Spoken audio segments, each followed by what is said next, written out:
Well, we're in the process of setting these two 10-foot tall wagon wheel tires. The first one went pretty well like it's supposed to, so we loaded up the second wheel onto our blocks so we could get ready to set the second tire.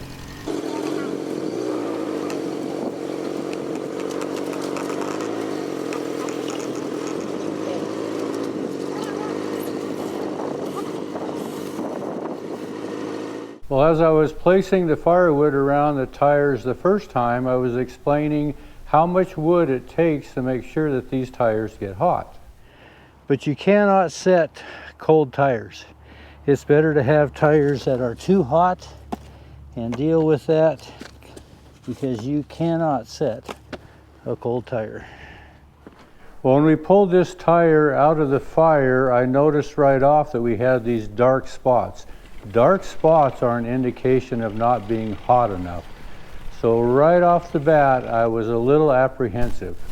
And Dan, who's stabilizing this tire, he has helped me a lot, and he mentioned afterwards that it just didn't have that hot, radiant heat that he is accustomed to.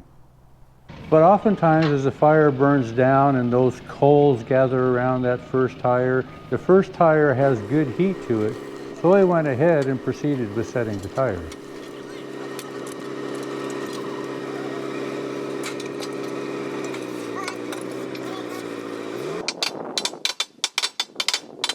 Well, it wasn't very long before we realized this tire wasn't going to go on. It went down about 2/3 of the way and then it stuck. It just didn't have the heat and the expansion enough to go all the way.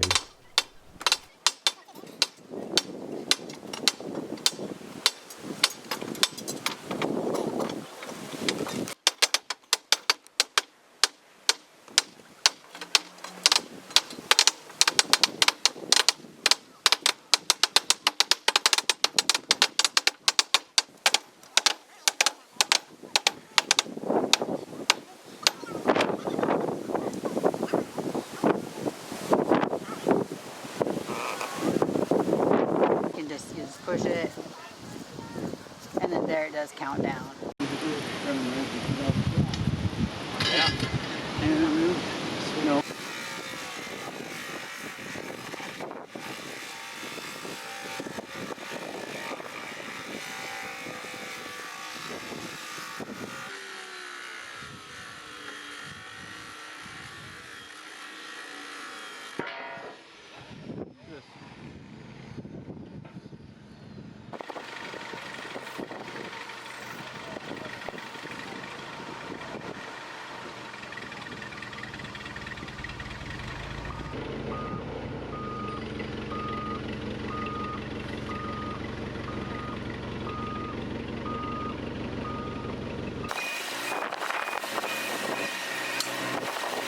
So as I proceeded to cut the tire off with a cutoff wheel, Dan and Calvin helped me with the borax wagon build, you remember him. They both went out to our farewell place and got my generator and a buzz box welder so that we could weld this back together. In the meantime, I was doing the shaping and grinding and preparing for this weld and started actually welding it some. And then Janelle offered, since she's a certified welder, she says, "You want me to do it, Dad?" And I said, "Have at her." And she finished welding this tire.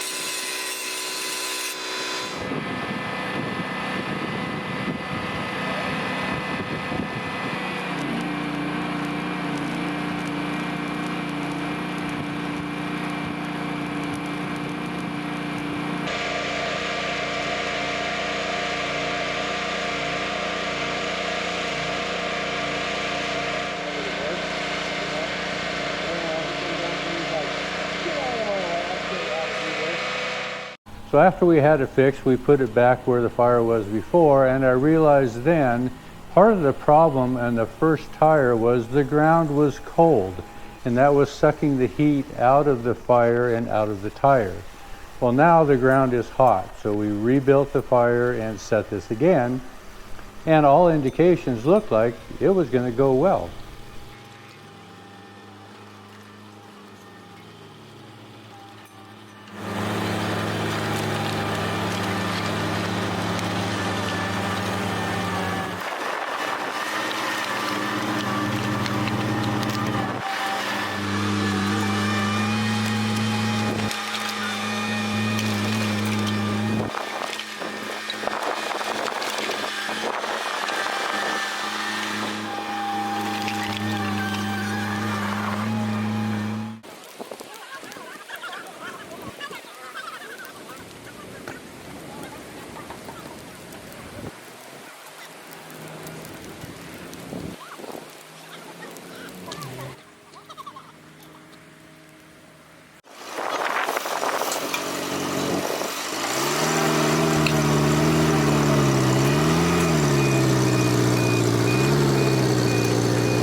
You know, through the whole tire setting process, as the tires begins to shrink down, we like to have good contact. And then I ask everybody to stop putting water on the tires so we have time to make small adjustments to get the felly lined up with the tire itself. So we do that, do our alignments, and I tell everybody, okay, go ahead, cool her down, we should be good.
And when the water is no longer causing steam off of the tire may not be 100% cold, but oftentimes I tell everybody we're good enough. It's not steaming anymore, it'll cool on its own. It's gonna need fixed.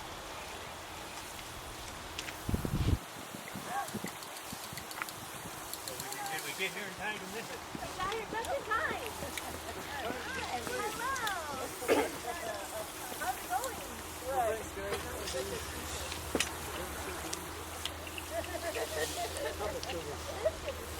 hello. How's it going?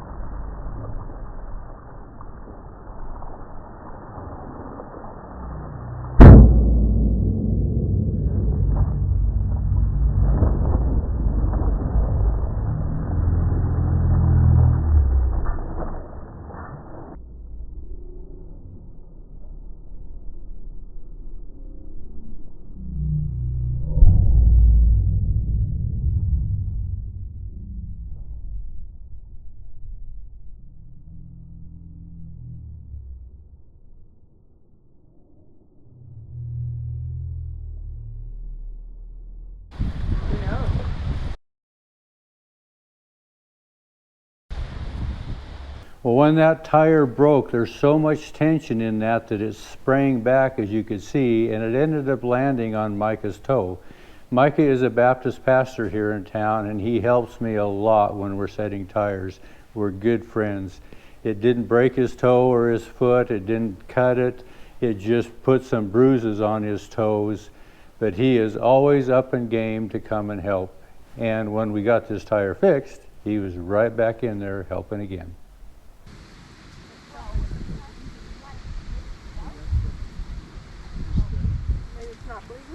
Well, after the tire broke, we put it on the trailer and brought it back down to the shop so we don't have to deal with welding off of a generator.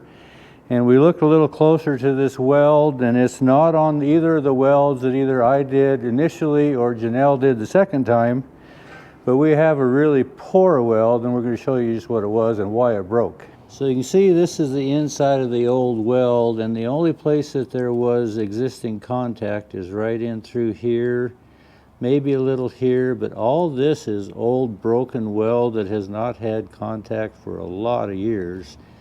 So when the tension of this tire really came into play, this is all that was holding that tire, and that's why it broke. So this is the other side of the weld, and you can see here that this little narrow edge was the only place that we had any kind of contact on the steel. All these corners here were not making contact at all, and a little bit down here. So it had very little contact in this weld. Very poorly well done in the past, and there was no way this weld was going to hold. So on the first attempt of trying to set this, and we didn't get it on because it was too cold, this is the weld that we did out there at the staging area where we set the tires. So that weld held fine. It's this other weld right beside it that actually gave away. And again, this is on the outside of the tire, the weld that we did out there in the field. It was holding fine. The weld that failed is the one right beside it. If I'd have known that out there, hindsight is always 20/20, we should have cut it right here, but little did we know how bad that weld was. So since Janelle is up running the forklift, she's also a certified welder and a blacksmith, and she's going to clean this weld up and fix it. Yay!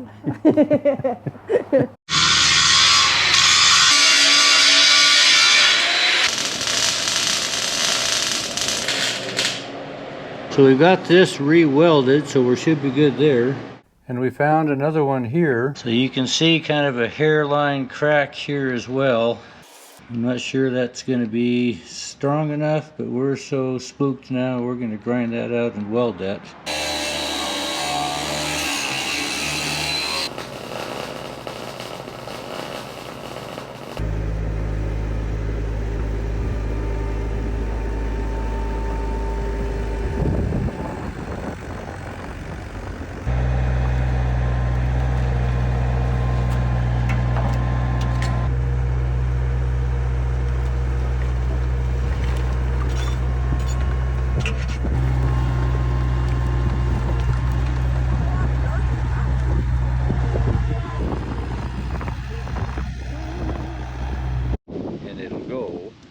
Okay. So it's blinking. Yeah. Then you get done.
So having to set a 450 plus pound tire 3 times is a little bit exasperating. Like I said in the previous video, it ended up being kind of a train wreck. When it happens here on a normal wagon tire or a buggy tire here in the shop, it's not a big deal. It's happened a number of times. I would say a break of an old weld like this has probably happened less than half a dozen times in my 40 odd some years of doing this. But it does happen on occasion. This case, it was not a forge weld that broke, it was not poor iron that broke, it was a very poor weld that broke. If we had had it hot enough the first time to go on, it still would have broken. So we'd have had to set it again anyway. But now you know what kind of happened with the second tire. And this is the reality of sometimes how it goes. Everything is not always ideal. But you know, you just kind of roll with the punches and do it. Great help. I can't say enough about all the people that are willing to come help in a project like this. A lot of things I like to do by myself, but this is one project I cannot do. It takes a minimum of 4 people. This particular day when we did it the first time, there were like 25, 27 people that were helping, participating, and a lot of them were spectators. And the second day, a number of them came back. Dan was able to come back and some other local friends, and Micah was here, and we got it set, and it worked really well. So anyway, it was kind of a long way around to get this tire shrunk on the second wheel, but now they're both good to go. I just have to do the finish up, sanding, re-oil, and put the final bolts in, and these wheels will be ready to go. So I appreciate you following along. Thanks for watching.